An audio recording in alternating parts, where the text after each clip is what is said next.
agenda may be raised by the public at this time. Citizens should speak from the podium, begin by stating their name, and limit remarks to less than 3 minutes. Board members may request that a discussed item be placed on a future agenda. The Water Advisory Board takes public comment on all regular agenda items during the discussion of those items. At this time, I'll call for any public comment. Seeing none, okay, we'll go ahead to the regular agenda. First item is our minutes dated August 9th, 2017. Give you all a chance to look over those.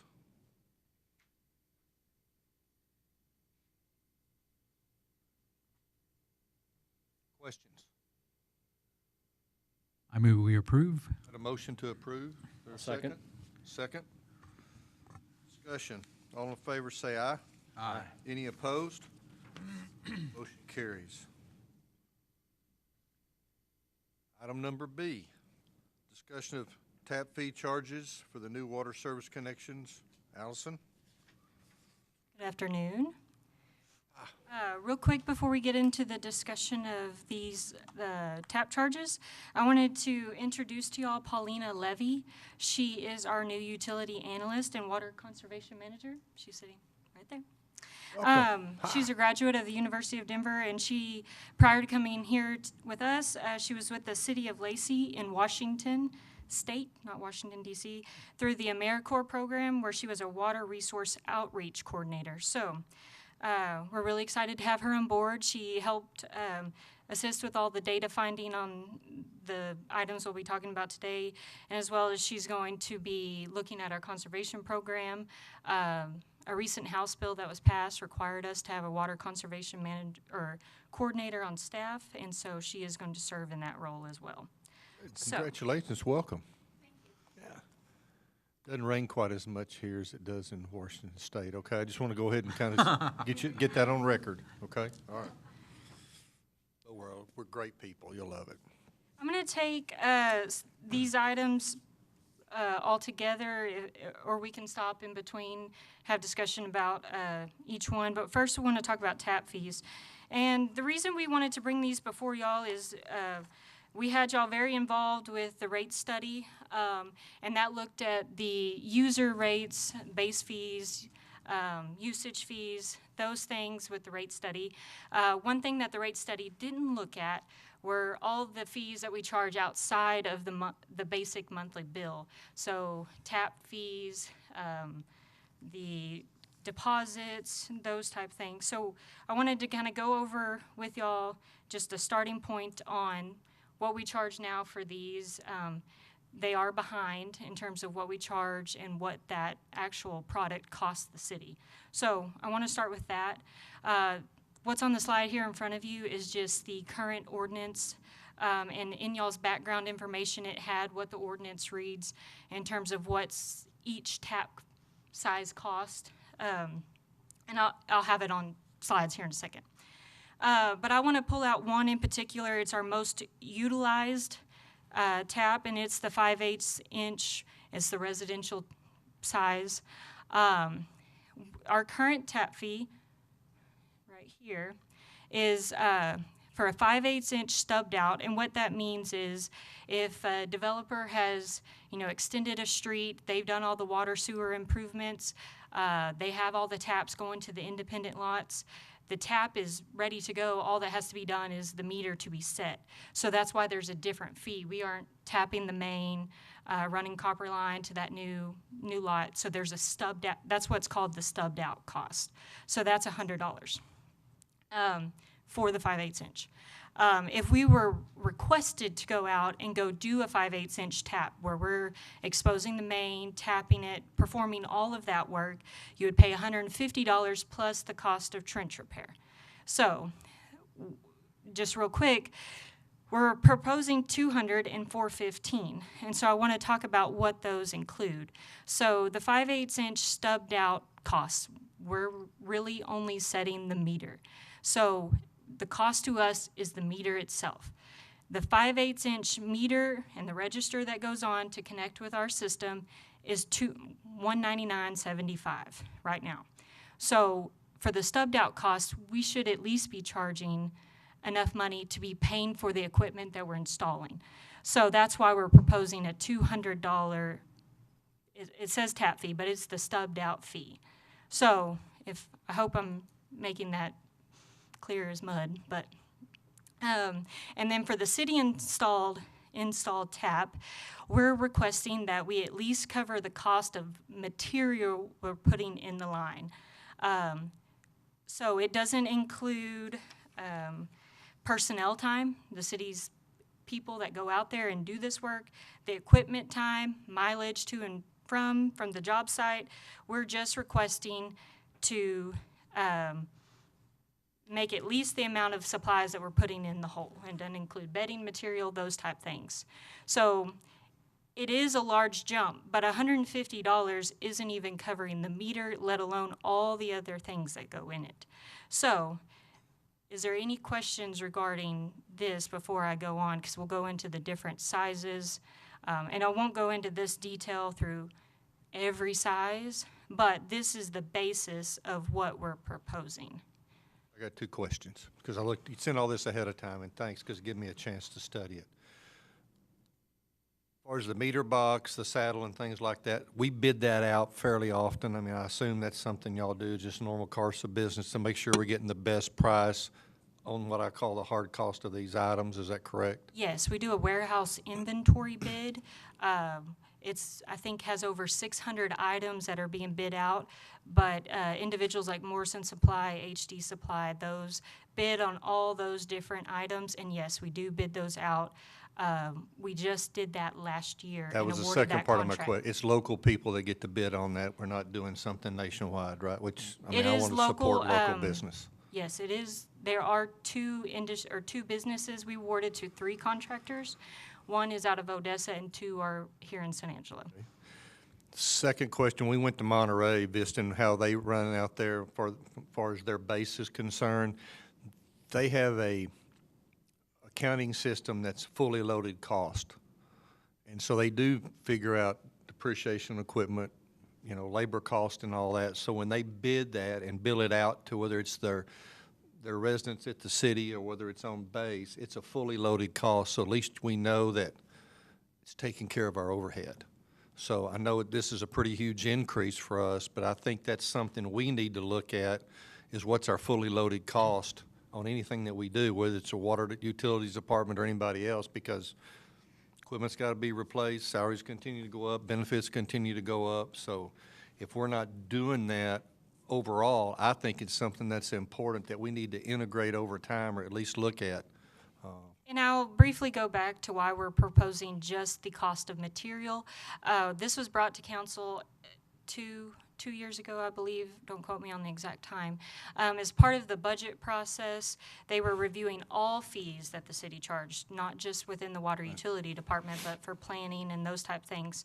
And we were on that schedule, and we proposed tap fees that were fully loaded, included the cost of personnel, equipment time, all those things. And you can already see that we're going from 150 to 415, or what we're proposing now.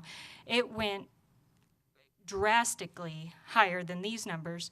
And so what we want to do is kind of take a step back, look at trying to incrementally increase, not just go from $100 to $1,200 in one step, but this would be a small step to getting us in the right direction. It's a huge jump.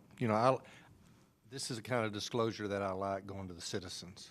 I mean, you can explain it because the numbers are there, and if you know what the cost is, and we get them to do the right article about it's local, we bid it out to people, they accept those bids, we do it. It's hard for somebody to argue with it from my perspective. And from what I can find, these tap fees were established in 2005, so prior to the AMI system, those type of upgrades that the utility has faced. And so these are tap fees that obviously should have been looked at in the interim, but we need to look at them now, so they are 12-plus years old. Tell me Comments again, from Allison, anybody else? what's the difference between, between your city installed tap and just the stubbed out? The stubbed out would be the developer has already basically done the legwork of tapping the city main, laying pipe. So when they do subdivisions throughout town, let's say for instance in Bentwood, they do all the water and sewer extensions first. They lay all the customer service lines up to the property line, and then they build the street and do those things. So it's ready for us when the home gets built. They request a meter or request a connection. All we're doing is setting a meter You're itself. just setting a meter on what they've Right. already built. But we do have blank lots or empty lots where they want to start constructing, but there is no tap to that lot. And so that would be the city-installed tap, because we're going to have to expose the main, dig it up, tap the line, run a service across the street or behind the curb, whatever that case may be. Basically, any infrastructure that's already been built waiting for y'all's meter, that would be considered stubbed out. They're waiting for y'all instead of y'all waiting for them. And so that price is what we're just proposing to be just the cost of the meter and AMR system. Right, the stubbed are actually a little bit cheaper when you're looking at the proposed. Right, fee so schedule. what we propose in talking about some of these is the stubbed out, because a lot of times we do have developers, even with large commercial development, they do all the tap, the meter, everything, because most of the time they're extending water mains at the same time. And so to have that stubbed out cost with all our sizes and not just with this 5/8 inch cost. So if a person is doing a 4-inch tap, but their contractor's already done it, they just need the meter, they would pay the stubbed out cost. And I think we'll basically go through all the different sizes. I won't go into detail on all those, but the stubbed out cost, the proposed fee there would cover the cost of the meter and AMR. And then the other ones in the background information I provided would cover those materials just for those different sizes. Questions from, I've got a question Group. for you, Allison. So I'm looking at the comparison. This is 11 by 17 sheet where you have, I guess, our neighboring communities. Are they using the same method, just full loaded cost of service? You can tell by their prices, not all of them are doing the full cost of service. They might have a tap fee plus, similar to what we have now, where we have a set tap fee cost plus the cost of trench repair. And so those type of things, they might have those where they recoup some of their money. But what I wanted to point out on that comparison, and I was going to put that on the slide, but it was very busy, so Sure. we can just talk about it. But one thing that's nice about what Midland, Wichita Falls, Brownwood, and Abilene do is for those larger meters, they don't set a price in the ordinance. They, basically you could price the job, because if you're going across a collector street or just a residential street, it makes a big difference in how much material you're going to have, what size main you're tapping to send those larger customers those bigger meter sizes. And so all those different factors factor into that. And so even though we're proposing, say, on a 4-inch compound meter here, we're proposing a tap fee of $5,500.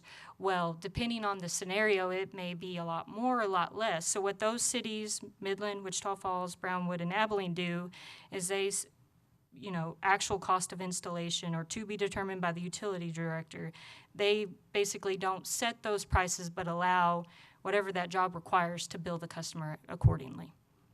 So that's an option as well, to do that too.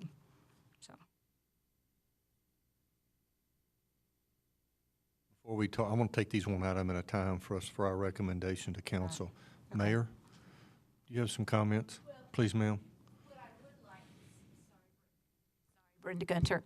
What I would like to see, because I think it's important when city council sees it, is those are the proposed, but what are the actuals? And I'm not supporting necessarily changing it to actual cost, but I think people still need to understand the difference between where we've been, what we're requesting, and what the true costs are. Because at some point in time, one would have to understand that we might have to go up to those levels, and it would be a nice time at this time to present the actual costs so that people start visualizing what the issues really are. Do we, and I see Mr. Dane back there in the back, do we have that accounting method, Mike, where we can look at what our fully loaded cost is on any type of specific job that we do from the city's standpoint? can track costs on job. We don't routinely do it on every job because it would be too expensive to do it on everything we do. But when she mentioned the fee review process last year, was it last year?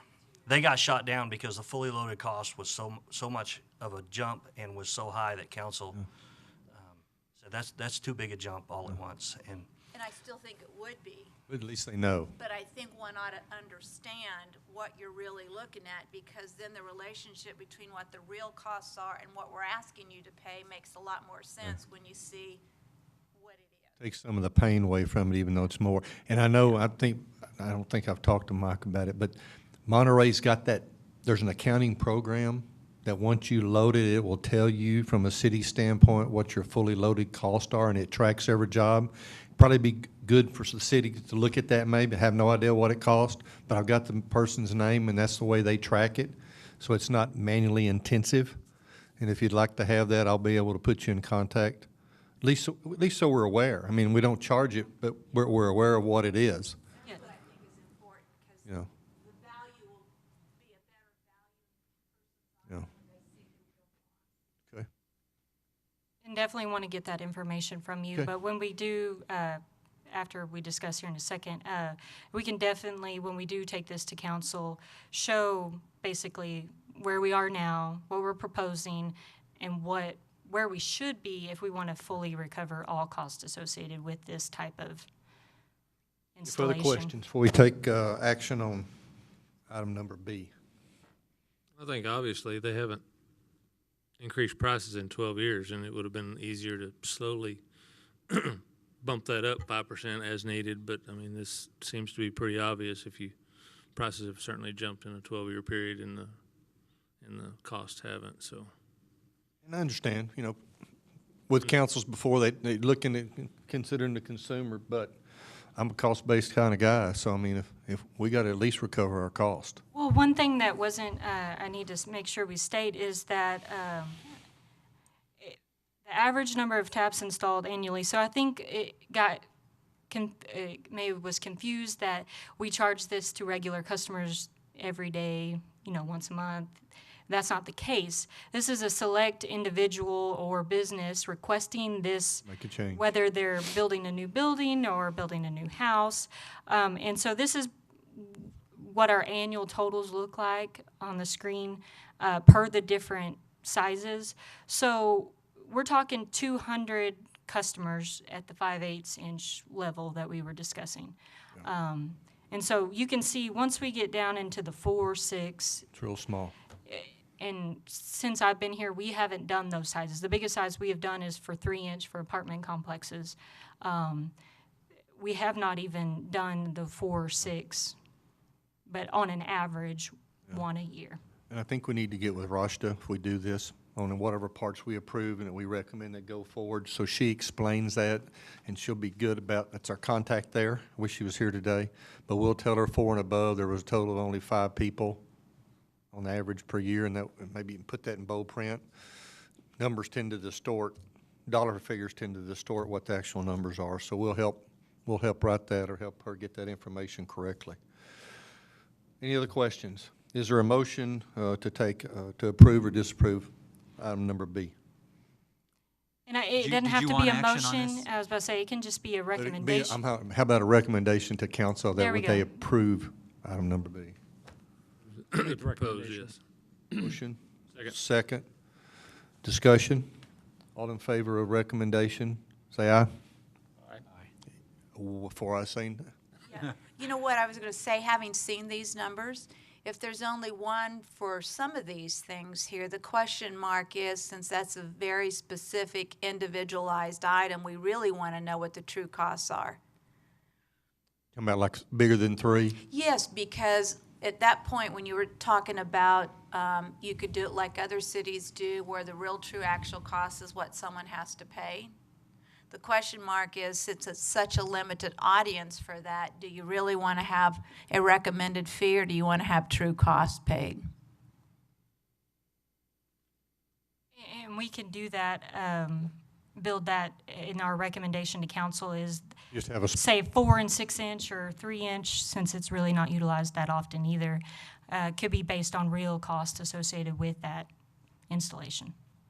I agree to that as soon as you determine what real cost is. Yeah, exactly. We could say From it my includes material, construction time, bedding And that gives you the material, bay. opportunity to put in the fully loaded, and you Yes. work your way backwards over a period of time to where you end up covering on the 5/8, all the way down to the 5/8 maybe. I think the key is if they can estimate and get very close to what an average cost per install would be. When they say no specified fee, that means that the two of the same kind of meter might be charged very differently different. because of the unique situation in which they were installed. And so that's really the key difference is my neighbor had one installed and it was $1,000 and mine's $1,500. Why is that? There are going to be reasons for that they can track. From my perspective, before we can finish voting on it, if y'all want to do a mixture of the blend of these, that's fine. Bigger jobs, I agree, and it might give us an opportunity to start working in that, whether it's somewhere down the road that we do actual cost. But I want to make sure we have it fully loaded and it's correct and y'all are satisfied with it. So then it's self-explanatory, is what I'm saying. Commercial job, big commercial job, somebody comes in here and, like we just did with the Dragon people, and they need a 5-inch line, they ought to be willing to pay for the actual cost of it, something like that. Any other comments? All in favor of recommendation, say aye. Aye. Any opposed? None opposed. Okay. Item number C. Okay, the next one we're going to discuss is the late fee charges. This one is the most discussed one, and this is the one I do want to take a recommendation from y'all after for sure. What's on the screen before you is what the ordinance states regarding the late fee. It's a $25 set fee if you do not pay your bill within the 28-day period. Real quick, this was also set in 2005. It was increased from the set charge that was charged before. I think it was $10 or $15. And they increased it so much to encourage people to pay their bill on time. And so now we have this discussion that it's really high, and they want to look at other ways of maybe lessening that late fee charge. And so what we've done is I have 2016 data here on the slide, but we took every late payment that was paid in the calendar year from January to December of 2016. And we tracked how many customers paid one late fee per year, how many paid 2, all the way up to how many customers paid 12 late fees for the year of 2016. So they were late every single month. Real quick, I had all the numbers for y'all in the background information, and you can kind of see them here graphed in the blue. But of the 14-ish thousand customers that were late, little over 4,000 of them were late one time. And then we had 593 customers that were late all 12 months of the year for 2016. And so what this chart is showing is that delayed revenue. So obviously when that customer is not paying in time, we're not receiving money in time. So with those payments that are of individuals who missed their payment 12 times, it was a delayed revenue of just under $1.6 million. Total delayed revenue for the whole year, so out of all the customers that were late, $8.2 million in delayed revenue.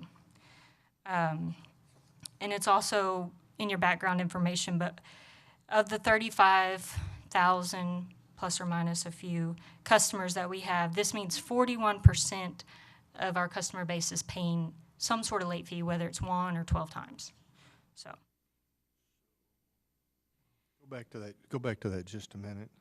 There's 500 and how many customers? 593 customers Okay. that paid 12 late fees. And that was how much? It's around $1.6 million in delayed revenue. So that's their entire bill. I'm about to show the number of customers that paid late fee with the late fee, with the or the late fee revenue. 245. That makes sense?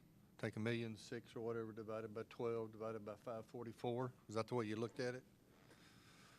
I'm trying Sorry, to what figure out number? what the average bill is on a monthly. I'm going to get to that in just a second. Okay. I have that. Oh, yeah, just explain that to me. Okay. This next chart is very similar to the one I just showed, but this shows, so like we've discussed regarding this late fee before, is that we anticipate, and we've been very close to $1.5 million in revenue from late fees alone.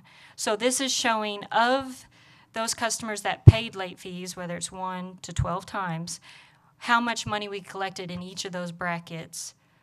And it's very, you can see there's Yeah, some amount of, got it. in all cases, whether it's 8 times, whatever the case may be. But we received for 2016 $1.538 million in late fee revenue. And so with the customers that paid 12 late fees, we generated $180,000 from those customers.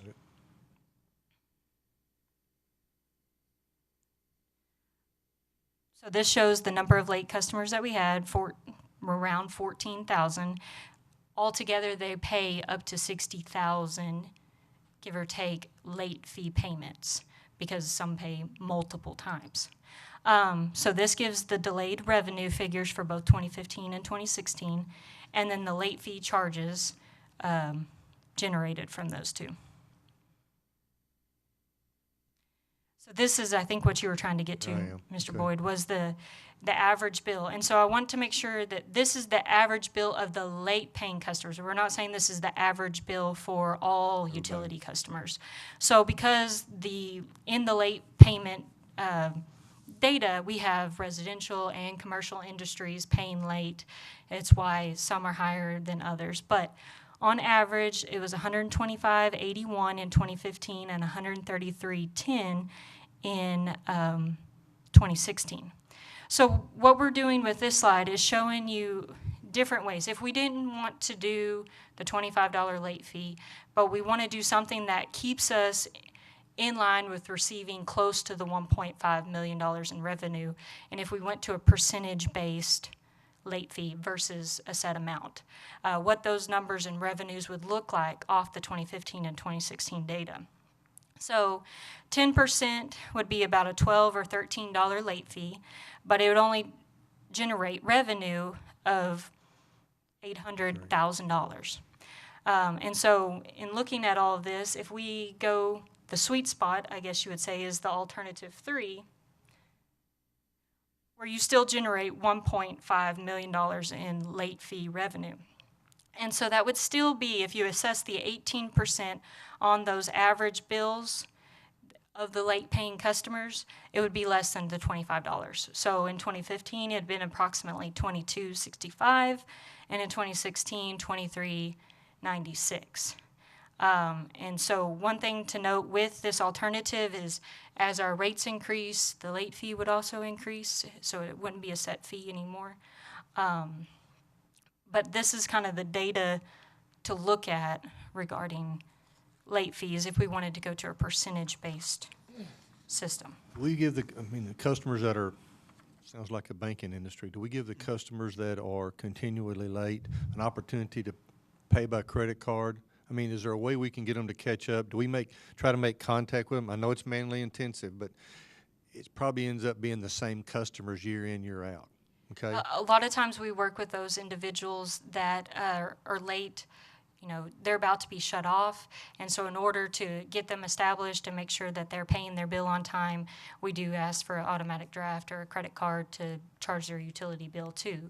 So that is something we can look at, but contacting all the late paying customers every month would be a more than a full-time job. Yeah, drafts are a pain, okay? Drafts don't always work. You end up increasing your workload if the money's not there. It basically depends on what the income stream is for that customer.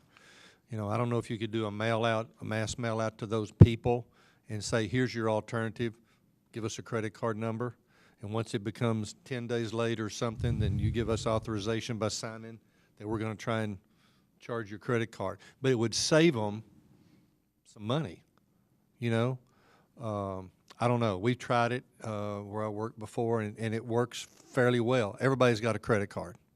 I mean, not everybody's got a checking account, but they tend to have a card, and we might be able to lessen our workload, you know? And I know fees may go down, but time is money. And We'd also receive our revenue in a and you more get your timely revenue fashion. quicker, and you've done something from a customer perspective that ought to be positive. My only problem with alternative number 3 is your target, and I'm not saying it's bad, but your target's what we're getting already. Correct. Okay, But those and- that are a residential Oh, customer and- that have a very low bill to begin with, that 18% will be a lot less than the $25 late fee. So I think the goal, at least from my perspective, was to lessen the late fee burden on, you know, small residential customers. So this would be an option to do that. Some people think $25 is related to a consumer something that you purchase, but 18%'s crazy.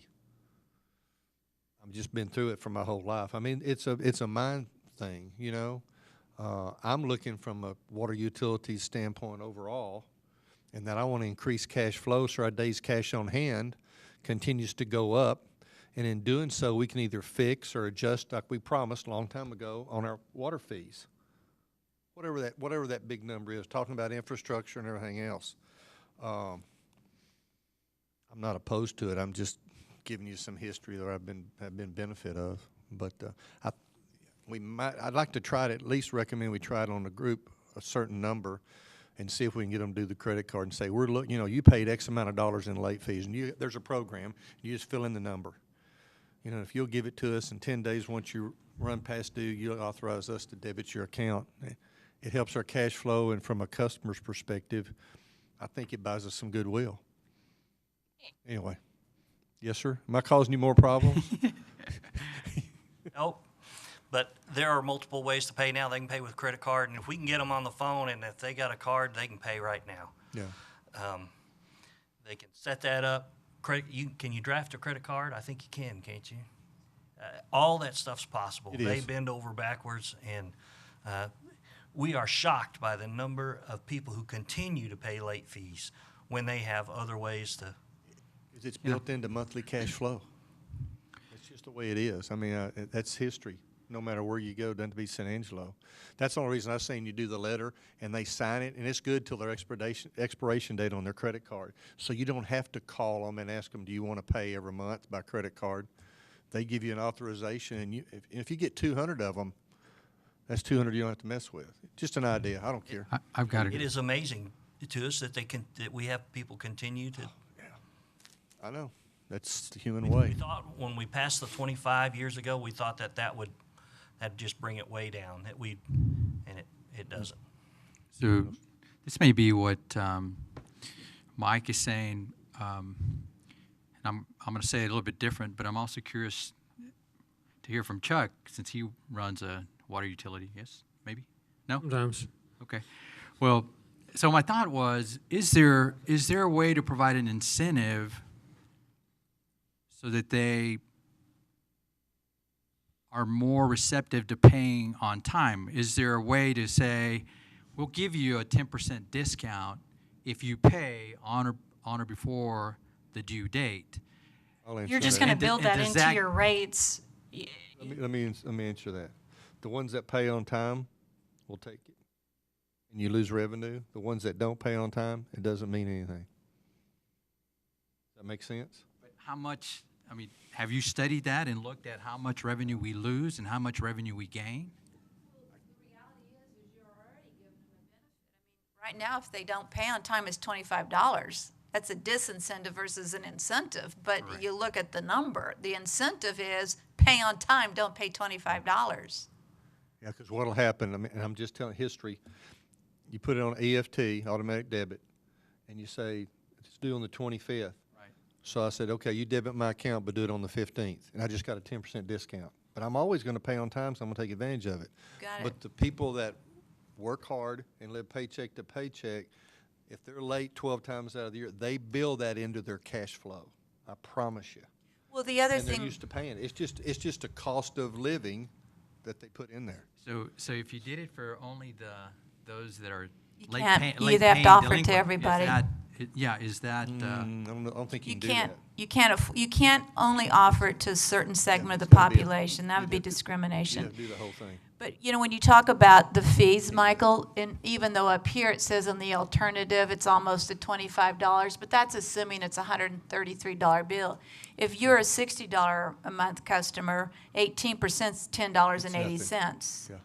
If you're an $80 a month customer, you're paying $14.40. So it lowers the fee for those who have smaller bills, and those are And the that- ones complaining the most about the $25. Although, obviously, this one is very close to the $25. If you look at the reality of $60 and $80 customers, you're giving them the savings. You're going to benefit the ones that need it. That's what the mayor's saying. You'll benefit that segment of the population that's lower income if we go to a percentage. Allison, quick question. What is, let's say I think 3,000, below 3,000 is maybe a little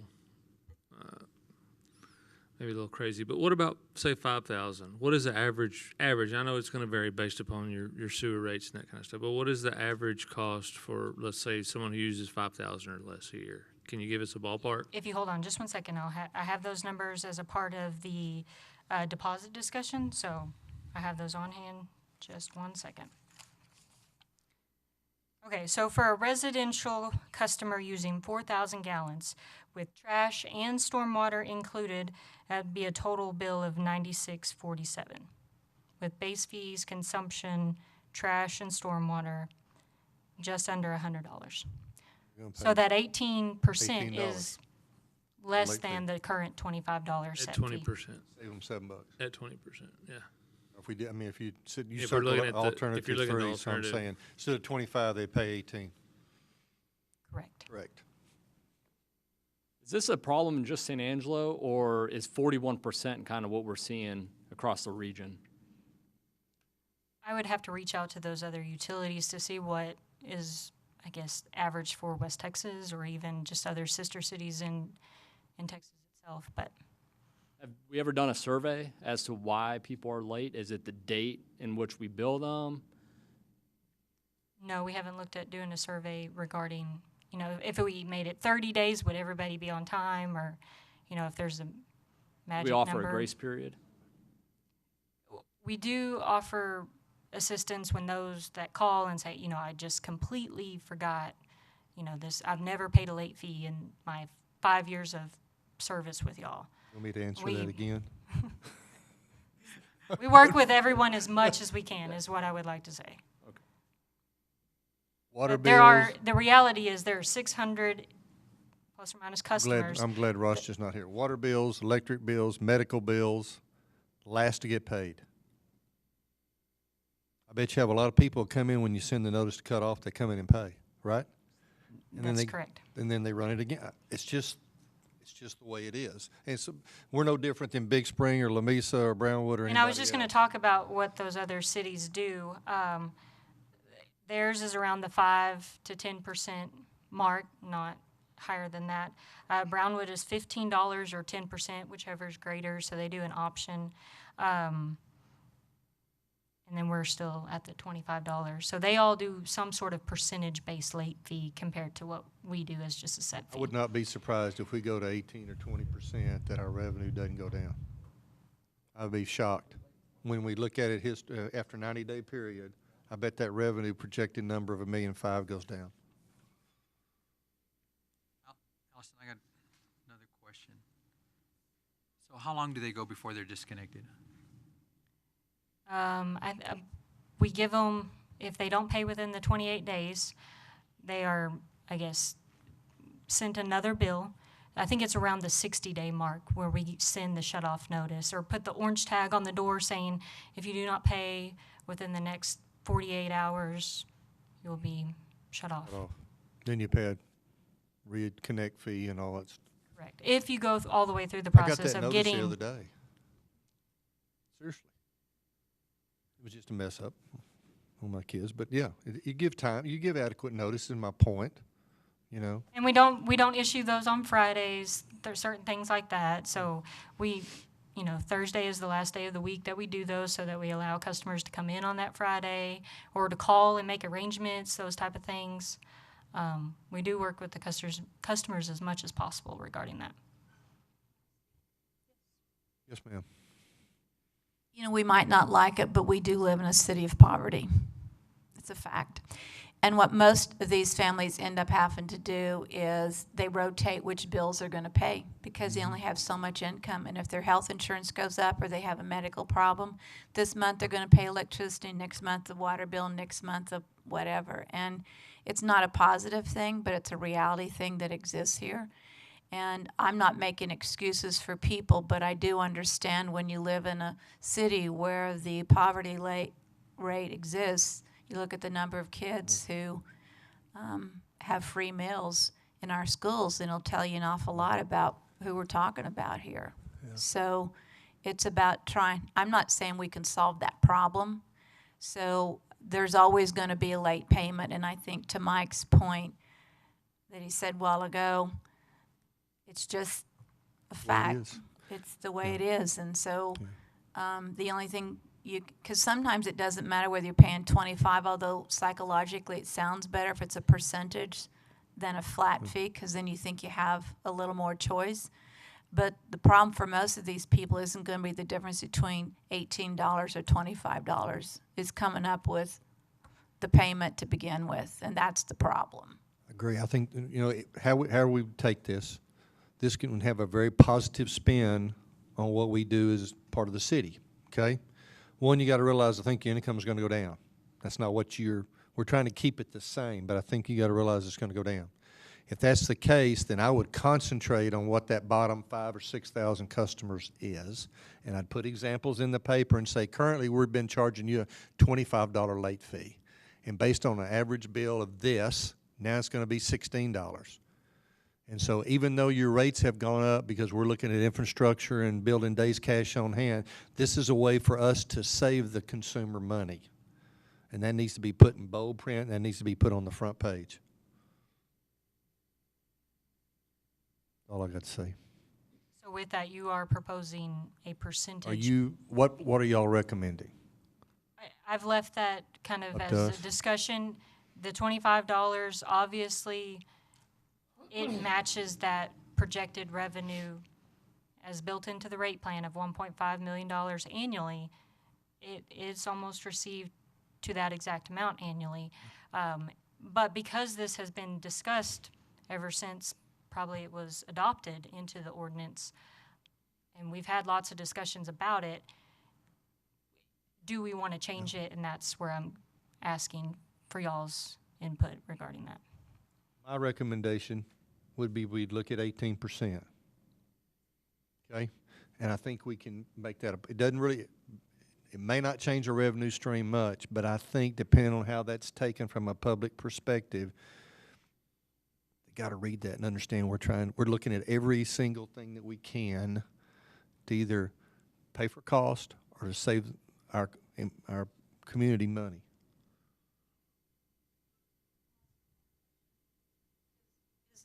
$25 fee, a one-time $25 fee, meaning if you're late, it's $25. Even if I don't get your payment for 6 months, it's still $25. Monthly. No, because they get shut That's off what I'm after asking. 60, yeah. But is it just, even if you get shut off after 60, is it still just that $25 fee? Or in the second month we don't get the money, is it still another that 25? original 25, or is it a second 25? So when you're talking about let's say you pick the 18% or 15, is the 18% based off of the water amount plus that late fee, and then 18% would be tacked on to the combination of the late fee plus the bill? It would be. I'm sure. I'm not answering for you, but it would be. That's the way it should be figured. It would be 18% on the amount owed. And And so after that if you, 30 after that- if you missed 1 month and you got assessed an 18% late fee, and you're late the and next it's month, 118. you would get plus assessed interest. 18% on that entire amount that is owed on the account. Okay, being technical, is interest charged daily or is it charged month to month? Have y'all talked about that?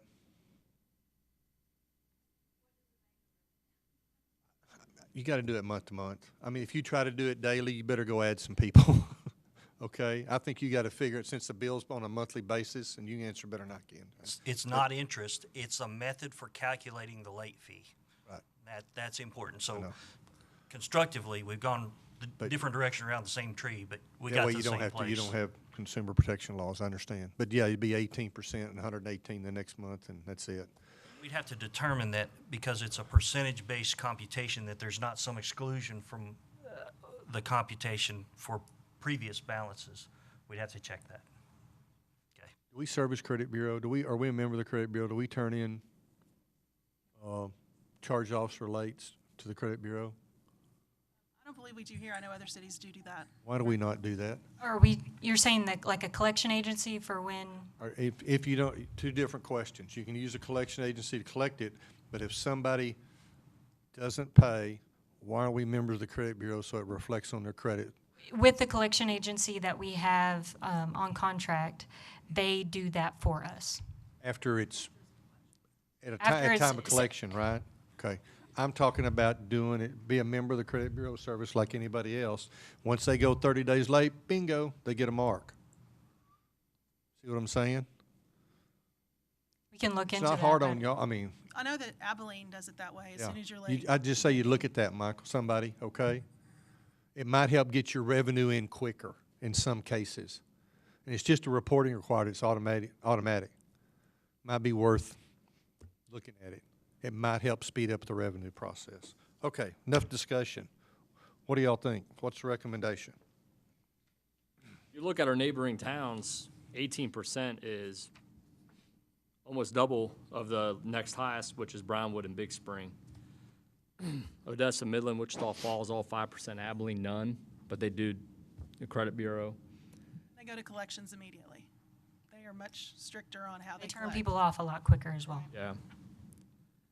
The background material says we've had this $25 fee since 2005. Right. We all looked at all this stuff before, hadn't changed. So $25 discussed today is a heavily lot less since than it then. was 5 years ago. Right.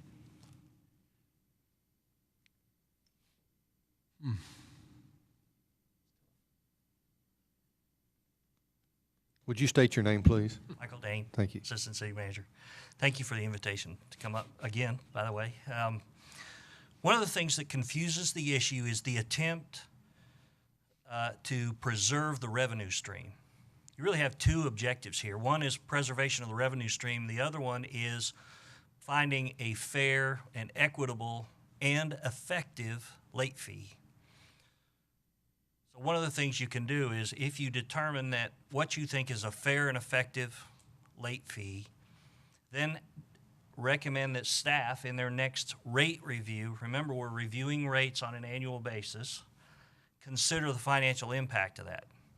So for example, if you thought a 15% alternative 2 was a fair and effective late fee, that creates a slight negative revenue impact. So you might say, we recommend the 15% and that staff consider the fiscal impact of that as they compute next year's rates. And that way, now what that does is that pushes that fiscal impact into that rate computation, and it's going to put upward pressure on that rate computation. But then you disconnect the late fee versus the revenue preservation objectives. I agree. Okay, I got one more comment. Because we talked about water fee structure and the reason of doing it, and building cash on hand, and we got to look at infrastructure and all that.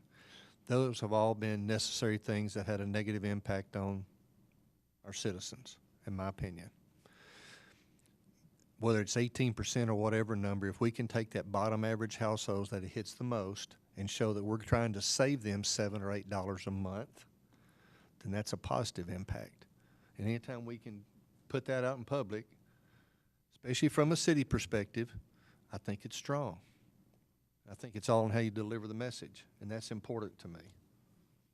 If we can save that household that's on minimum income, Social Security or whatever it might be, if we can save them 30% of the late fee, then we're doing our job. And however it impacts the bottom line, we look at it after 90 days, then if we got to adjust something else, we do. But we're helping some people that probably need it the most. Anyway, let's take a vote. What's the recommendation? What are you going to say? I was just going to say, let's not forget that rates increased in 2017. Rates are going to increase again in 2018. That's true. So that 15% mark might still hit around the 18% for what we're seeing in 2016. So I would lean towards the 15%. I think it's more of a cleaner look, and it compares a little better to what we're seeing across the region. Other comments? Chuck? You know, everything's going up, obviously. I'm kind of with Jonathan on this one. I mean, I think 18% is more in line with the $25 late fee and what they're losing. The 15% sure sounds a lot better. And like he said also, I mean, we're going to be going up another 12, 15, 20% on our water rates over the next couple of years. And if we're going to talk about, hey, we're trying to save you guys everything we can, which I believe we all are, then maybe that's a start point. And maybe this needs to be reevaluated again at a lot quicker if that's, you know, none of this should have ever waited 12 years. And now here we are, and we're just everybody's feeling like they're getting double whammy. And I don't blame them. I do too. But it's a part of life. It's a part of the way it is. So As we publish this, I'm going to give them your cell phone number. that's fine. Okay. I'll answer 24/7. Yeah, it's hard. So, let me make. I'm I understand- inclined. I'm I inclined. understand what you're saying. So just think about it this way, and I'll be quiet. You're going to give a break to the people that pay late, but we're going to look at overall cash flow of water utilities. And when we set those rates next time, we're going to look at what income streams down, what income streams up. So the people that pay on time, and even though it may be cents on the dollar, we're going to increase their bill because we may have a lesser revenue stream here for people that don't pay on time. Right, but with the increase in rate over the next 2 years, I would be willing to bet that the total revenue from late fees will be similar at 15% than what we're seeing in 2016 at 18%. Would you agree with that, or? I was about to say, I guess because we have 2015 and 2016 data, and obviously 2016 is a higher, just with the late paying customers, don't include the average number that we talked about earlier. You can see it's almost a $10 difference. So if you wanted, I mean, you could do that linear projection based on that percentage to get 2017, 2018 data and project all the way out to see. I mean, we can do that. I don't have those numbers today, but we could do that and see what the 15 and 18% look like. I'm okay with either one. I'm just telling you, we may have to I think- reevaluate it. Oh, absolutely. But I think what I can do is do those numbers, and if the 15% looks in line with what y'all are talking about as rates increase, then our recommendation to council would be that the 15% because of the increasing rates. With me. Here's another I hear you. another thought. Why not wait until those increases take place so that they happen at the same time and you're not confusing the customer? Why are you messing with the rates today? Next year you're going to increase it. Why not do it at the same time? That would be a January 1 effective date, because that's when the new rates for 2018 go into effect. Here you're only 'Cause I affecting the think ones that's that gonna are be- late, and the other one's going to be a rate increase that's going to affect the entire city. Two different things, really.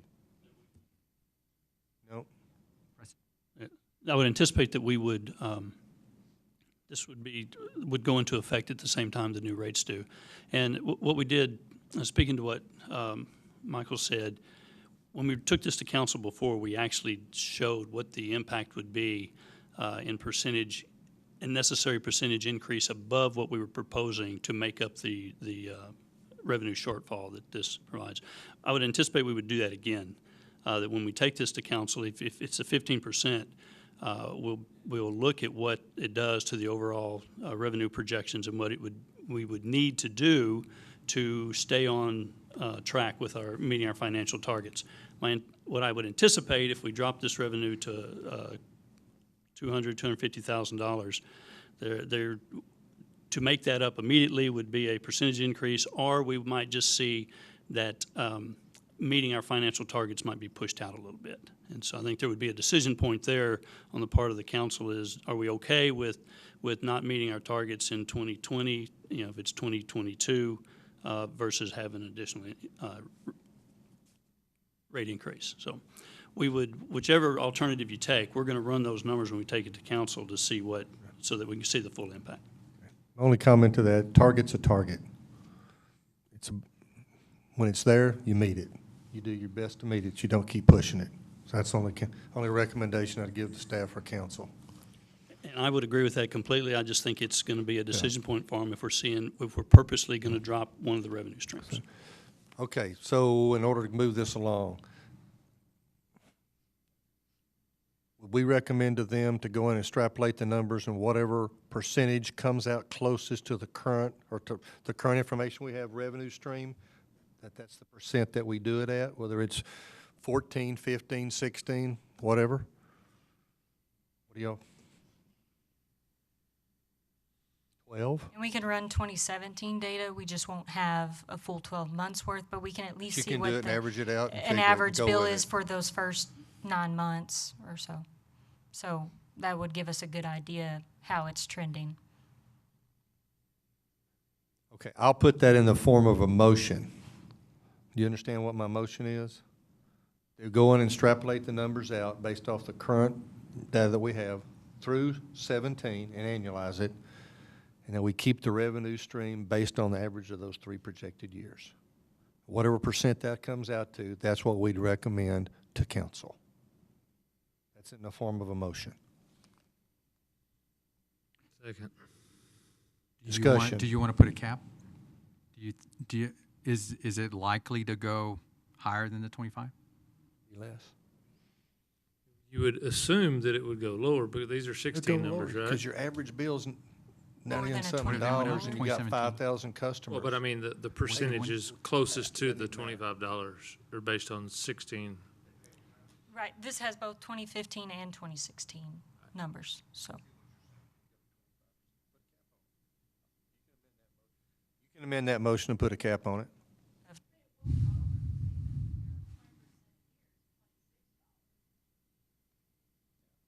Are you saying 25% or $25? I'm not putting, I was just going off of here. He's saying neither one. He's talking about using the data to determine the percent increase by maintaining the revenue Yes. stream. And yes, you could put a cap on it, that's fine. You'll say it's no greater than 18? They will go over 25 because this 125, how did we determine, was this an average bill? Mm-hmm. That's average. So we've got people using more than average who are paying late. And so they will, at 18%, they will exceed 25. Go back to the slide and let's see how many that affects. I know we're beating this to death, but it's for good reason. So this is the late fee collected. So that altogether, all these numbers equal the $1.538 million. So this is the one that from all different classes, whether it was they paid 2 late fees or 10 late fees in a year, they're all tracking around the $120,000. But we do have large commercial industries that are, they're paying a late fee, but their bill is a lot higher than a residential account. We've got, how many total customers do we have? On this, there's approximately 14,000. We've got 23. So which number are you looking at? 48, 58. In your background information, I 6,000. actually provided the 2015 and 2016 Nearly half of them. numbers. So with the, say, alternative 2 at the 15%, if we assessed a 15% late fee in the 2015 calendar year, the 4,125 customers that paid 1 late fee for 2015 we would receive $33,000 of revenue from them based on their actual bills. Okay. So here, you can see, sorry, go back. Right now, at the $25, and those 4,000 customers that are paying late, we received a little over like $110,000 worth of revenue from them. So we'll drop that customer class, the one-time late fee people, from $100,000 to $40,000 worth of revenue. In 2016, we actually had more we had, I guess, probably higher bills than the people that paid one late fee, but that alternative two at 15% would have generated $60,278. That's what we're missing, is how many of those lower usage customers are in that continual past due category. That's why you can't say, I think the revenue's gonna go down. Because it's your lower end customer, that the less usage, it's probably, I would think that's late more than not. Would I be correct in saying that? The household? We didn't run the data specifically on their usage. I mean, it just makes sense to me. It's just common, you know. It kind of does, but it's not a given that low income computes to low water use. I mean, a lot of those are large Right. families, and Sure. so they have a higher water use. Right, Not in the late fee data. okay. We'll be able to do that. I think we could. We just have to run the reports a little different. I'd have to ask our billing manager to try to run that. But we can look at that data too. Here comes a familiar face. I'm sorry, but can we go back to the slide that has the average table on it?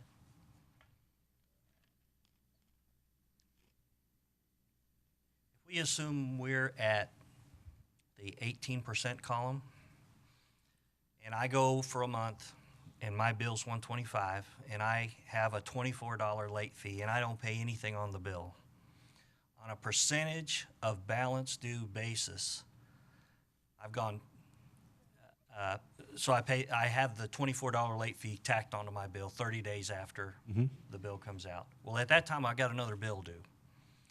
And if I've got another $125.81, the same amount in the next month, now I've got an 18% late charge on $275.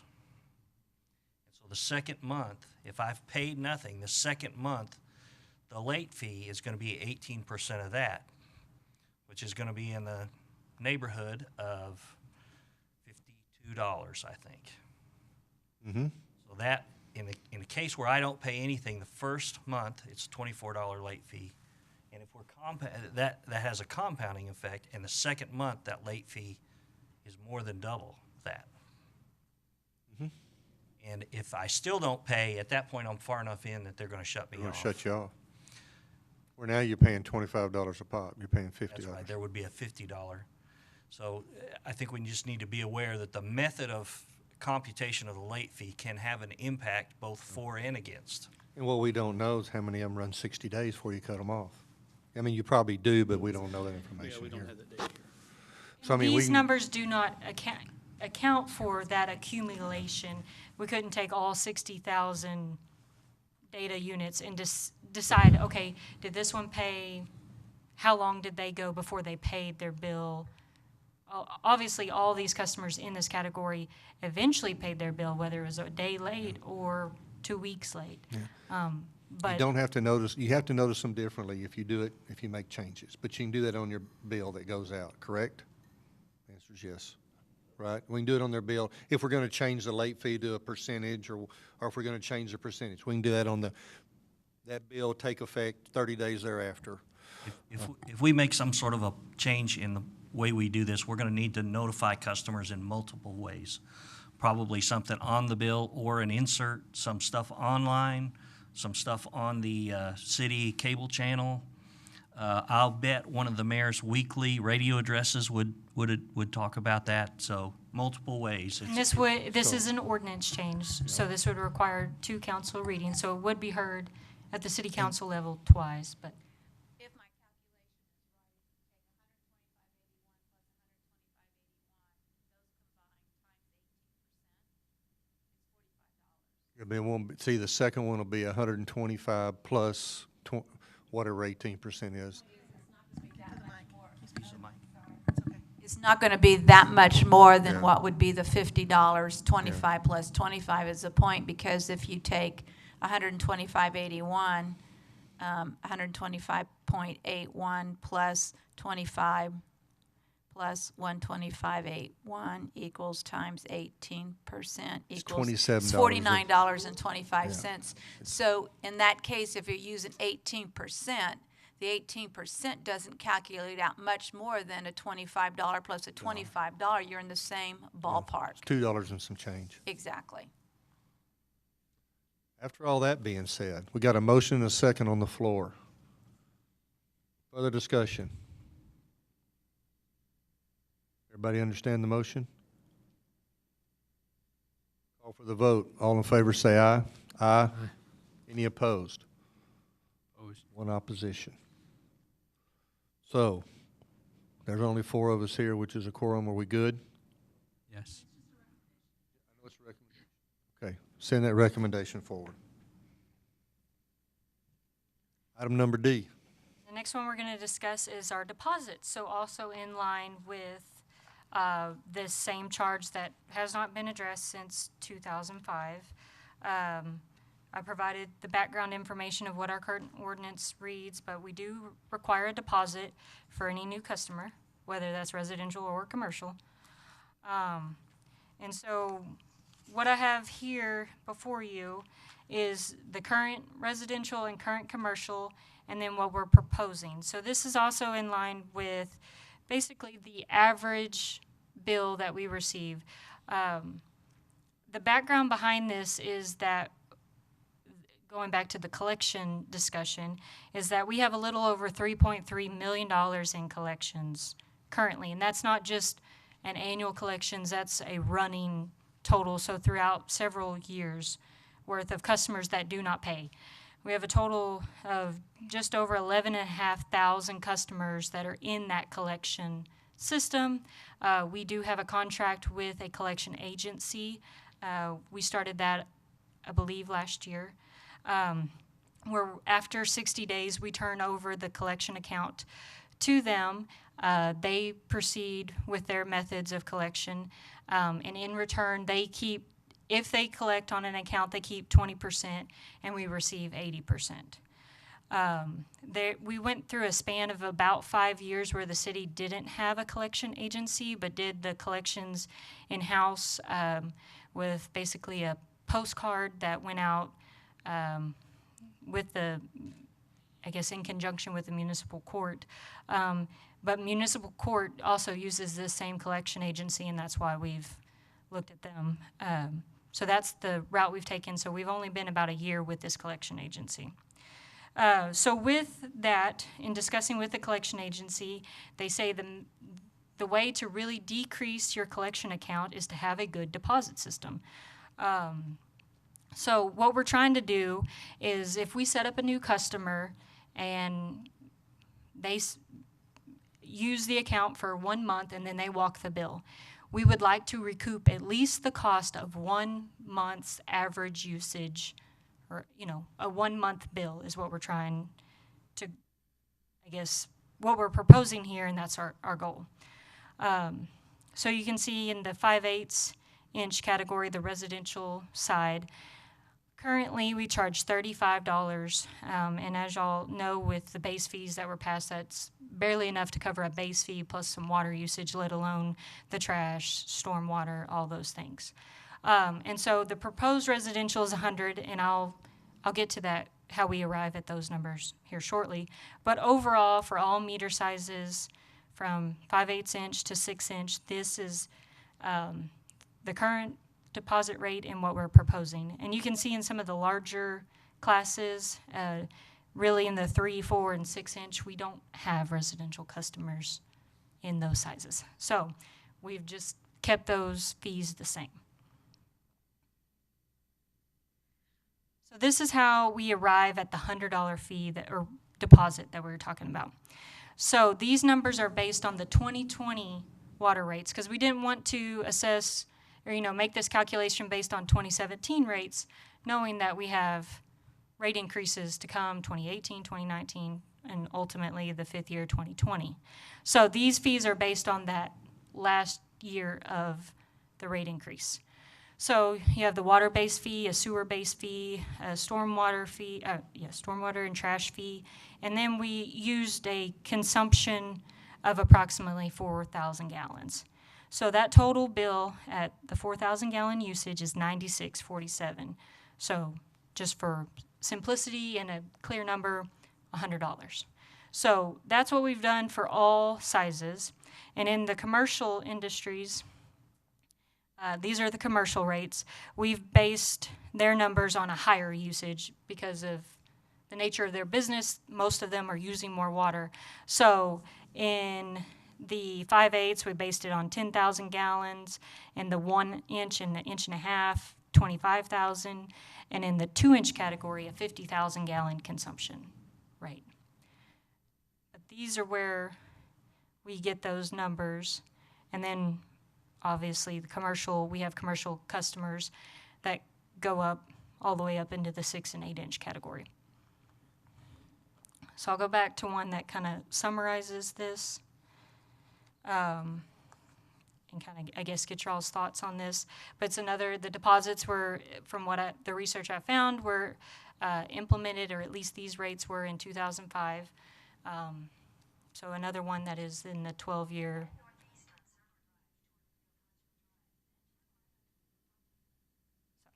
What's our bad debt write-off on an annual basis on water bills? Anybody know?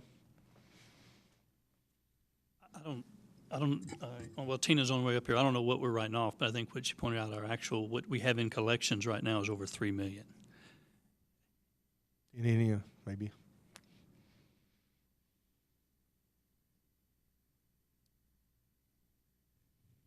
Nadersky, Director of Finance. We do not have a history of writing off any of the bad debt at this time. You collect it all?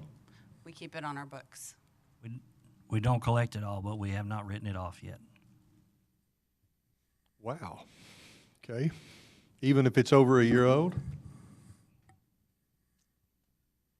Different question for a different time. Well, we wanted to hang on to all we could and give this new collection company a shot at whatever they Gotcha. could get. Okay.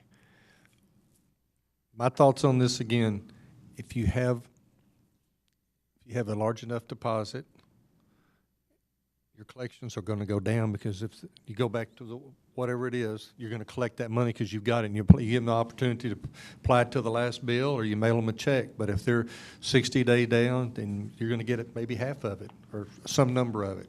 Where right now you're not getting much. For reference, in September of this year, we sent $9,780 to the collection agency, so $10,000 in 1 month. Allison, so what's noted on your background, 11,582 inactive accounts unpaid. Is that what we average every year? 11,000? That's a running total. So that the collections at $3.3 million, that those 11,000 customers make up that $3.3 million in amount owed. So that is not an annual number. That's just a running total for the utility. I don't know the exact, what's the oldest one in that category? I don't know. I'd have to go look at that. But we could probably run average numbers of what we send to collections monthly or yearly, those type of things. But that's a running total. So what do we average on an annual basis of uncollected? Well, just in that. Is that $3 million, we don't know how long, right? 11,000 accounts for however long, but so what do we average on an annual basis? Well, that was the number I just said for September, was a little under $10,000. I'd have to go back and, the year to date is 121, so it's pretty close to that $10,000 a month.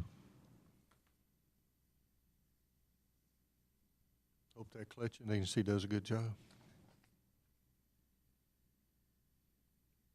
Some of these are going to be probably a little too old. I mean, they're going to, Get them. but we certainly hope to be more aggressive on the. Yeah. I agree. Reason. Other And the other thing questions? that I want to state with these fees is, obviously, the customers that are already established, this Established. doesn't affect them. This would only affect new customers, residential or commercial. So that was another thing. We did propose new deposits with council during the fee review a couple of years ago, but the increases, they saw 35 to 100 and thought that applied. I don't want to say that they thought that applied. I think it looked like it applied to everybody, but it What about only that? applies to new customers. What about those that move within city limits? No, because they would just move the account. They are an existing customer, if you want to say. You know, it doesn't really bother me what the other cities charge for a deposit because we don't have the full picture on what they charge for water rates either. So they may have enough built into their water rates and everything else that it covers a lot of their write-offs. So we have no way of knowing that. And the other thing, a lot of utilities look at people's credit, and we don't have that ability at this time to look at somebody's credit and assess a fee based on that. So, The other thing is, I think they pull the trigger on shutting people off at different time frames. I think one of our close-by cities shuts people, they don't charge late fees because they shut you off. And that can have an impact. I think you know better than I do about collectability and time frames. And Charge a reconnect fee and all that stuff. I mean, you just don't have the total revenue picture on another city. I make the recommendation or the motion that we accept proposed deposits as presented. Second. Second. Discussion. All in favor say aye. Aye. That'll be a recommendation going forward. I'll know. Thank you. okay, last one for me. Okay, the last one we charge is not a fee. It's actually a discount to the customer. It's a conservation credit that was implemented in 2006. So how the ordinance reads is for residential, and this doesn't apply to, obviously, commercial, so the set class. For residential water customers who use 3,000 gallons or less of water per month, a 10% discount shall be applied to the base rate and usage levels for those months where water usage is 3,000 gallons or less. So this started in July 2006. So one thing that I want to talk about regarding this is it's tiered backwards, if you want to say. The people that use right on the money of 3,000 gallons get the biggest conservation discount applied to their bill, whereas the person with 1,000 gallons, so lesser usage, doesn't get as much credit because it's based on a percentage of the amount that they owe contributing to water. So this is just, for instance, based on the 2017 rates, a 1,000-gallon user would get $2.69 of credit, 2,000-gallon user, $2.99, and the 3,000-gallon discount would be $3.70. So, as you can see, the more you use up to that threshold, the bigger conservation credit you get. There's several things we want to discuss about this conservation credit, but at the very least, if we're going to keep issuing the credits, I would like to see them reversed so that the smallest user is getting a bigger incentive than the 3,000-gallon customer. Annually, this is what the conservation credits look like. We're issuing approximately $20,000 a month in conservation credits. Approximately 7,400 customers apply or receive this type of credit on their monthly bill. And so y'all can kind of look at those numbers, but on average, those are the numbers we're seeing.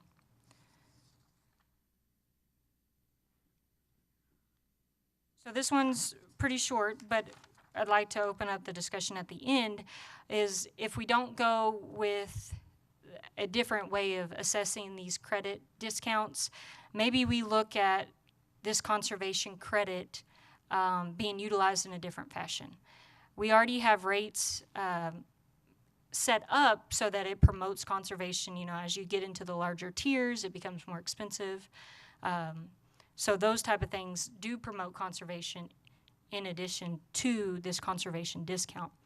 So what I have up top is I've just basically taken those discounts that are already being given to the customers and just flip-flop them so that the person using less is rewarded more. And then, but just to have the overall discussion, since these were implemented in 2006, is this what we still want to continue to do? Is there a program that we would like these to go towards, whether that's different means of conservation, promotional ideas, or talking about the low-income customers? This would be $200,000+ that could be utilized in some other fashion. So kind of open it up for that discussion. Can I ask a question? Yes. So the I noticed the discount is every month, correct? Yes, that's correct. But our conservation rates are seasonal, correct? Or are they year-round? The drought, I guess you're talking about the drought multipliers, or when we go into those different drought levels, those are when those are assessed. So why wouldn't we offer the conservation rate when we need it, when we need them to conserve? So if we have a rainy month or a couple of rainy months, you're saying they're offered a conservation rate because they may fall under the threshold. Right, if they didn't. If we had a rainy month, they get the benefit of the discount. Correct. Why don't we address that? I mean, that's Just not a how true it- conservation rate. To me, a conservation rate is you're conserving when we need you to conserve, and that's when you deserve the discount. Because otherwise, we're giving money away. We're also allowing people to bank that water. We're banking the water when we have those rainy months. I think we're always in conservation mode here in San Angelo. I mean, we're still at the 32, 33 months of water supply. So whether we're not in a drought level or not, we're still in a drought. So I don't know why they did it year round, no matter what drought stage we were in. This is just how it was set up in 2006 to promote conservation at that time. But it has not been discussed to make this credit or discount effective seasonally. But it would kind of go directly against what we just adopted in terms of the drought multipliers. So we're going to assess a multiplier to maintain the utilities revenue stream, but also promote a credit. So it goes both ways. Question of Allison. I would think that the majority of these users would fall into the 3,000 gallon range. Did you do any calculation to see how much more that would save us in issuing conservation credits?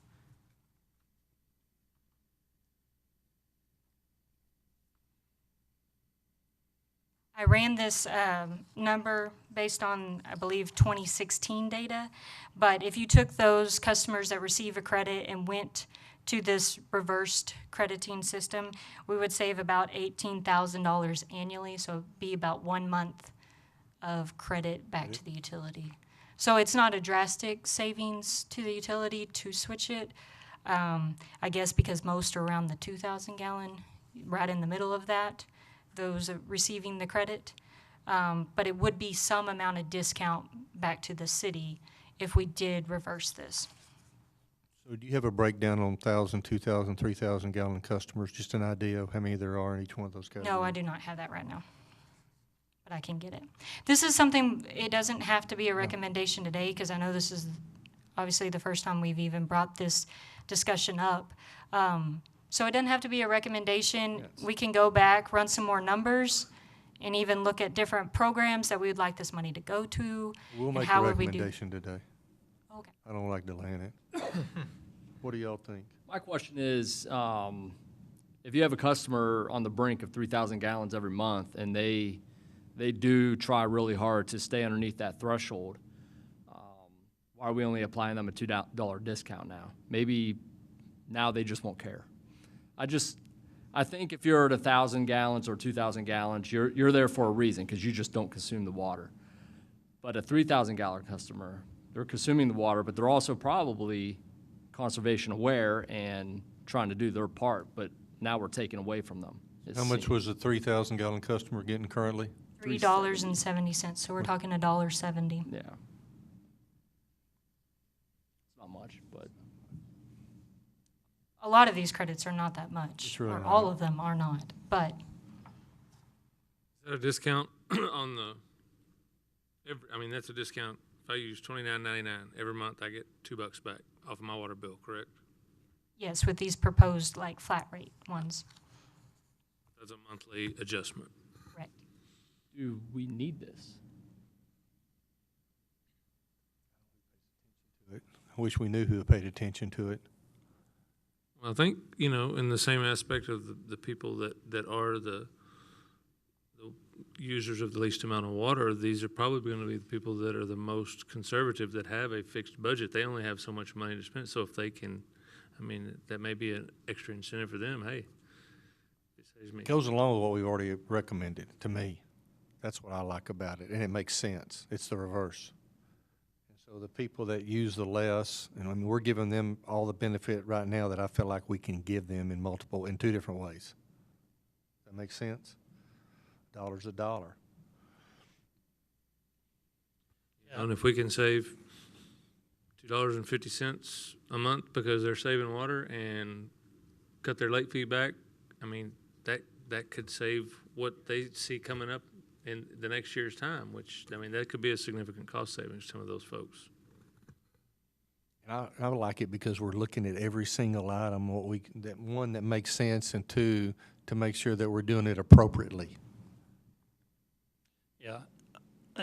My guess is people do pay attention to it. I mean, especially the people that get it, their usage patterns are such that they probably get it pretty regularly. But again, don't confuse low income or people that need the credit with low usage. I mean, right, 'cause Guarantee you it's my not the mother same. looks at it every month. Yeah, Yes. Gets credit, she looks at it. yeah. I think a lot of people that get it do. And I think, Jonathan, your point, I think that is a possibility. I mean, I think you're right. People that use 1,000 gallons a month are going to use that regardless. They're not using 1,000 gallons to get $1, $2 back. That's their usage. Those on the brink are probably, but it still seems to me like it's applied backwards. If we're really wanting, if we're really rewarding lower Conservation. usage, then Sir, do you want to make a comment? We'll step up to the podium and say your name, please.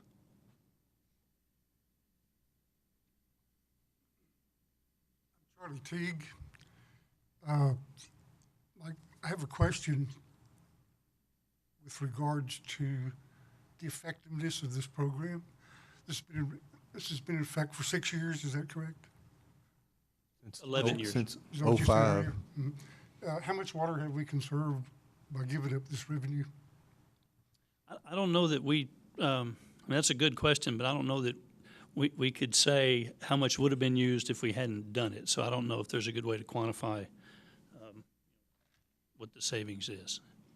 Overall conservation efforts in San Angelo by everyone but in regards to this specific program, I don't know that we could allocate dollars and usage to that. But what we do know, Charlie, is that with our growth that we've had over the last 11 or 12 years and what our total usage per gallons, that's gone, I mean, the growth has continued and the gallons have lessened somewhat. We looked at that a few months ago or a couple of meetings ago. So we know that usage is down even though there's no consideration really in that chart for population growth over the last 12 years.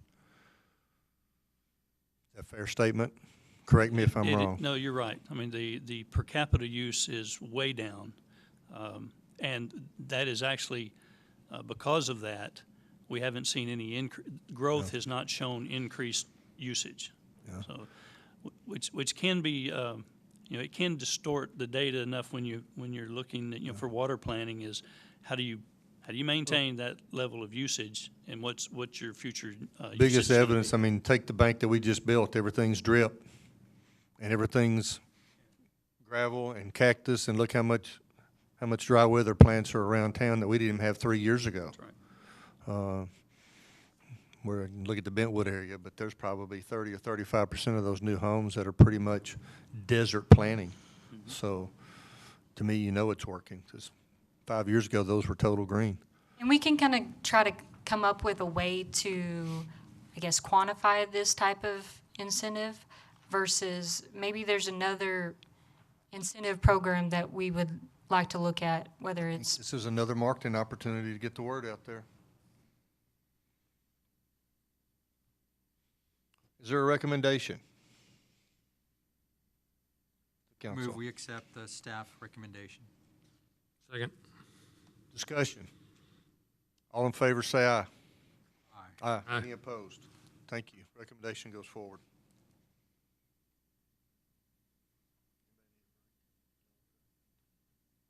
I think. Or do we have more? Got one more. Update on the Ford Ranch purchase and Hickory. It's gonna take a while, seriously? 15 minutes, 20 minutes? Can we Probably take 10, 15. can we take a 5-minute break? If you'd like. Y'all mind? Let's take a 5-minute break. We're in recess. B, C, and D, and E. For those here on the committee, we need to go back and talk to our city council representatives and help explain to them what we're doing. That's a recommendation to the city council. I'd like to know when the council meeting is. I want to be there. Not that y'all won't make the presentation, but I think it's important that we're in the audience. And so if they call on us and ask us if we studied it and if we know what's going on, then we can stand up and support our recommendation. That's what we're here for, okay? So by us not being there, that also speaks a message. So we need to be there. So if you'll email us so we know for sure when it's going to be, so we don't miss it, and we'll put it on our calendars and kind of expect everybody to show up. And we'll tell the judge and Kendall and everybody else, same thing, Ben, okay? Absolutely.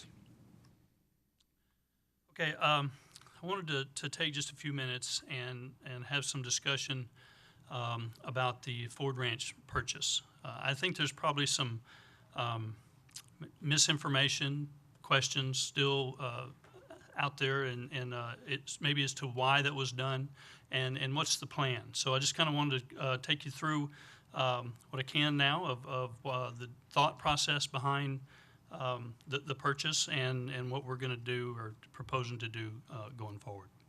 So there were two conveyance agreements that conveyed the water rights to underneath a portion of the ranch to the city back in 1971. The first one was in July of 71, and that covered 16,000 acres of the ranch. And then the second one was done in July of 1972, a year later, for another almost 12,000 acres of the ranch. So there's a total in the two conveyances of 27,000 acres, almost 28,000. So that left about 5,000 acres of the ranch that did not include, or the city did not have the groundwater rights underneath that 5,000 acres, additional 5,000 acres of the ranch. So as the city began to develop the ranch, there were 9 original wells put in back in the 80s, and one of those provided water to the ranch itself for their use. And so that the way the conveyance documents were developed, it did provide some water use for the ranch. And so some of the brewing questions that began to surface is in regards to the scope of the city's ownership of that water right was, what is the surface owners, which would be the trust. And let me back up just a minute and tell you. The ranch is actually owned by a trust that G. Raleigh White set up, 2 trusts. One was a charitable trust to Texas A&M, and the other one, the smaller one, which included about 6,000 acres of the ranch, was set up for his niece, Joy Lena White, and her children. So there were 2 trusts. The trustee was J.P. Morgan. So there was some questions about what the surface owners, the trust's access to the groundwater on the ranch that the city had bought back in early 1970s. There was also some question about what the surface owners' access was to our wells and our pumps. There's some language in the conveyance documents that said they have a right to a certain amount of water for general ranch use in both the from the groundwater system and from our wells. And there's language in there that they could actually put pumps in our wells. So there's some interesting things about how you would actually do that, but it did raise some concern as to what their access to the water was. We had an obligation to maintain pressure, to maintain a water system out there so that they could have access to water off of our system. And then, of course, there's a water tank out there that provides pressure for our well field system, and they have access to the water that's in that system. So there was a question as to what they were actually available to them, and what did that actually mean. So about 3 years ago, J.P. Morgan, the trustee, came to the city and wanted to renegotiate the terms of the lease or the conveyance documents. The city had actually embarked back in 2012 on the developing the Hickory Aquifer, so they invested about $120 million out there to develop that water. And the trust wanted to renegotiate the terms in that lease that included how we developed the ranch, how we, what we paid for the water, and all those things. And they made some accusations, had some concerns that the city had not followed some of those appropriately in the development of the Hickory, which in fact the city had. So there was some opposing views on the ownership of the groundwater that the city had. The city felt like our ownership of the water was strong, and we felt we took that position very strongly. J.P. Morgan felt like they had more access to the water than we feel like they did. In fact, they felt like under those conveyance documents that they actually had some ownership in the infrastructure. And they were willing to take a very strong position on that. So as we begin to move forward, the lawsuits were imminent. I mean, they felt very strong in their position, as did the city. And we were willing, as we told them, to protect that ownership at whatever it would take to do that. So as we were moving forward with those discussions, J.P. Morgan listed the ranch for sale. Okay, so that kind of changed things a little bit, and we weren't sure exactly how that might change things. Well, we got a phone call. Actually, Allison got a phone call from a gentleman that said he was a potential buyer of the ranch. He was looking at the ranch, and one of the things that he intended to do was to develop it with multiple lakes, amenity lakes, and utilizing the water from our system. And he took that approach from what he understood the trustee thought was their access to the water. Obviously, that was very concerning to us because we knew that was, if that happened, then we were going to have to fight somebody to protect what we felt and was very strongly was our ownership in the water. The problem was not only a lawsuit. The problem is if the ranch was broken up into multiple owners, and we had to have that battle with all of them who felt like they owned or had access to our water. One of the wording in the original conveyance documents was general ranch use. In 1971, that had a specific meaning. Everybody understood what that meant, and everybody was good with that. That just meant watering cattle or whatever, which is what has been done historically. Well, in 2015, that didn't necessarily mean the same thing. Ranching might have been bass ranching or something to that effect. So that was obviously a big concern. So we felt like the best thing to do at this point in looking at all of the options that we thought might be available to us to avoid this issue was be in the best interest of the city to purchase the ranch fix those issues, and then ultimately put the ranch back up for sale. So in September of 2016, the council authorized the city manager to negotiate with the trust to purchase the ranch. They authorized $1,350 an acre. We ended up closing on the ranch at a price of about $1,337 an acre, so about $500,000 less, with a total purchase price of just shy of $44 million. So let me talk about what I think is the key assets of that purchase. At this time, rather than having the groundwater rights under the 27,000 acres, the city has the groundwater rights under the entire almost 33,000 acres. Any dispute over ownership is no more. There's not any question anymore who owns the rights underneath that ranch. It also consolidated all of our rights in the Hickory without the different conveyance documents, and to any other water-bearing formations underneath that ranch, whether above or below the Hickory, and obviously no risk of lawsuits over those two conveyance documents that were extremely important for protect the investment for the city had in that groundwater. It certainly increases the protection and reliability of the water supply and predictability of the water supply. We have the ability to protect now other uses and encroachment in the use of the Hickory in that area. As I mentioned earlier, it was not an easy task to develop the Hickory with having a separate owner out there that was obviously very concerned about the ranch, especially when they began to take the position to sell the ranch, and they have the city developing the ranch in the middle of while they were trying to do that. So we don't have to negotiate that on any expansion that's in the city's hands. It was important to the trustee that they maintained the hunting and grazing lease that they had on the ranch. We were certainly okay with that because obviously it's better to have a working ranch to protect the marketability of that ranch.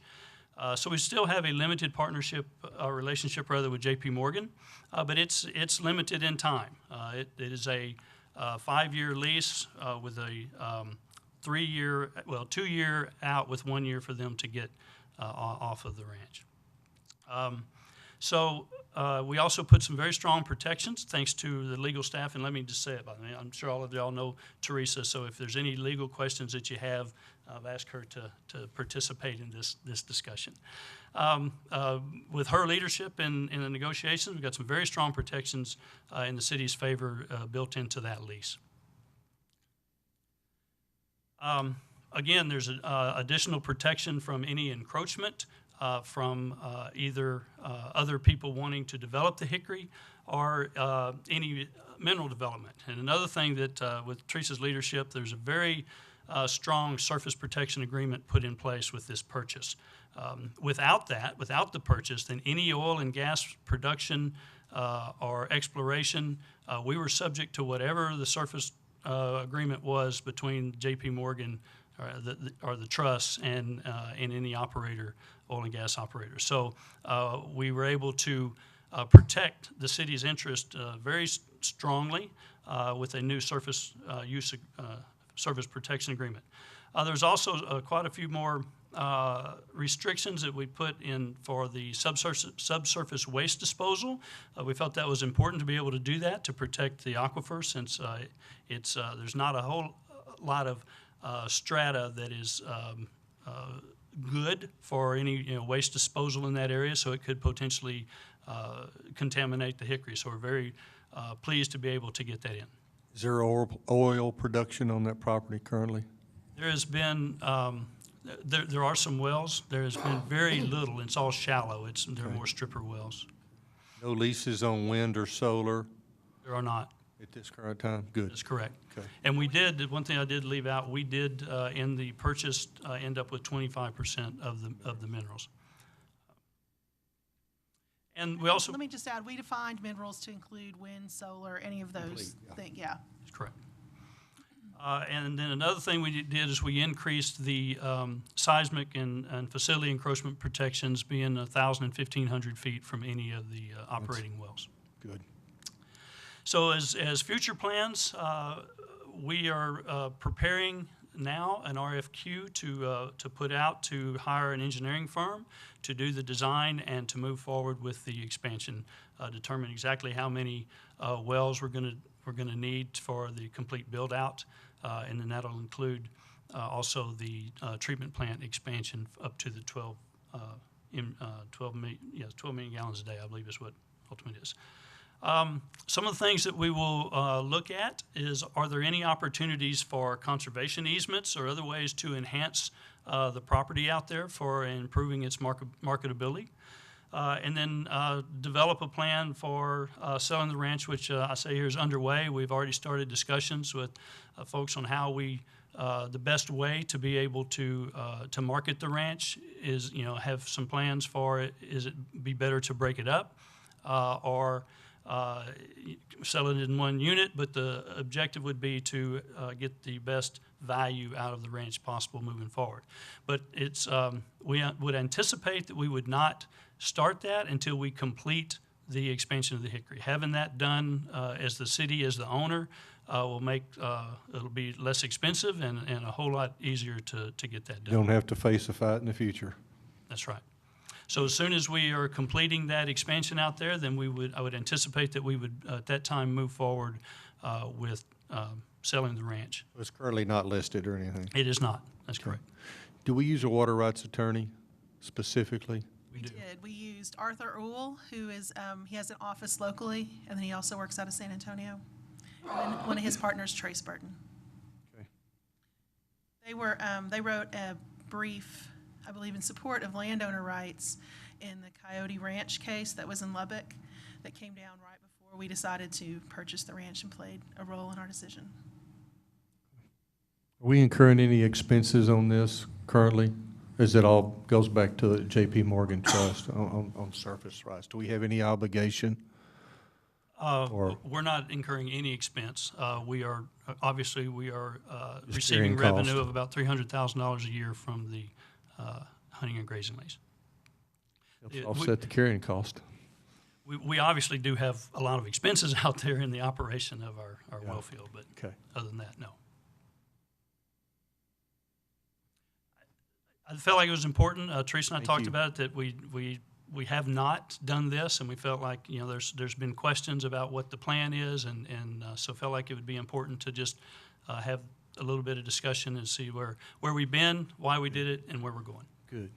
My question, expansion of Hickory.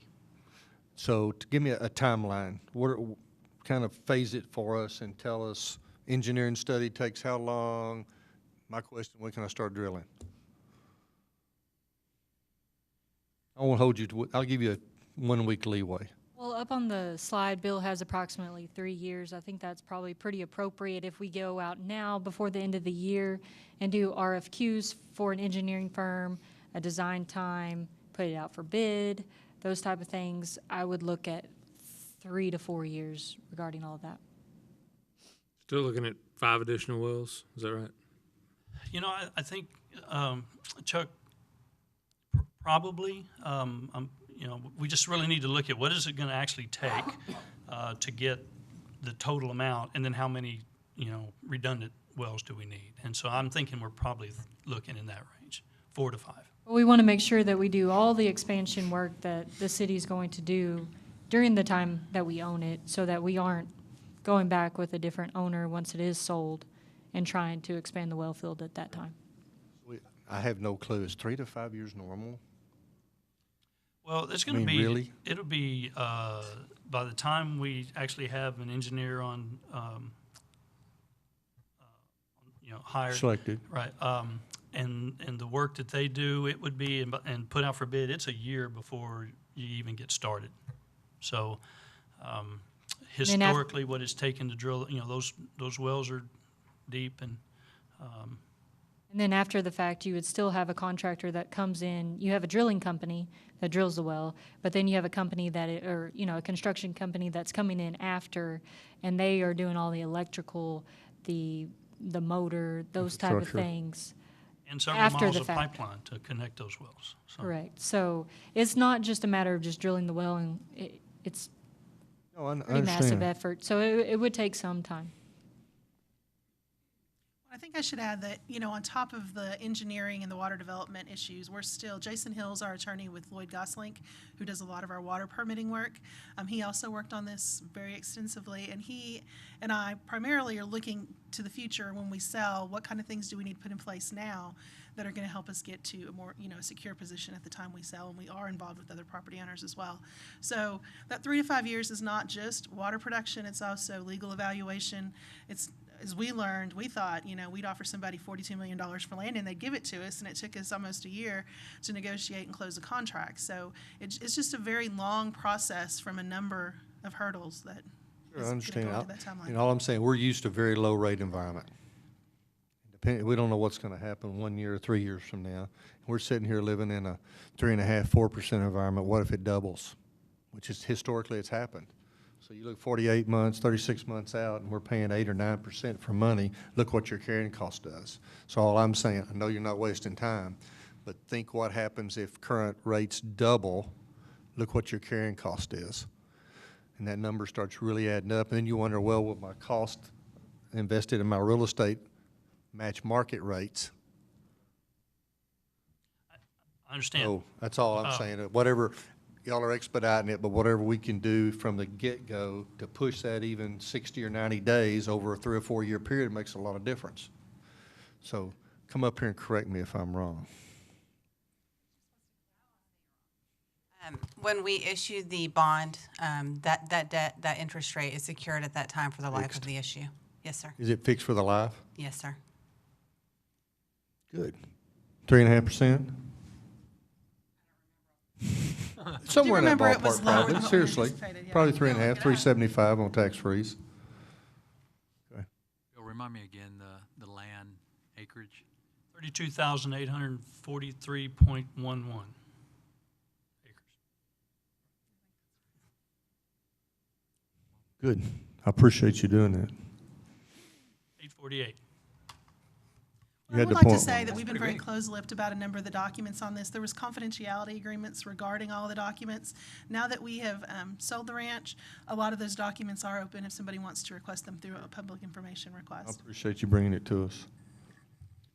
Kind of keeps us I informed. think too, some of the stuff, I mean, some of the engineering and the drilling, some of that has already been done, so this is not gonna be a whole new thing. I mean, there may be some things that can be shaved off and let's just keep on going, keep going where we were.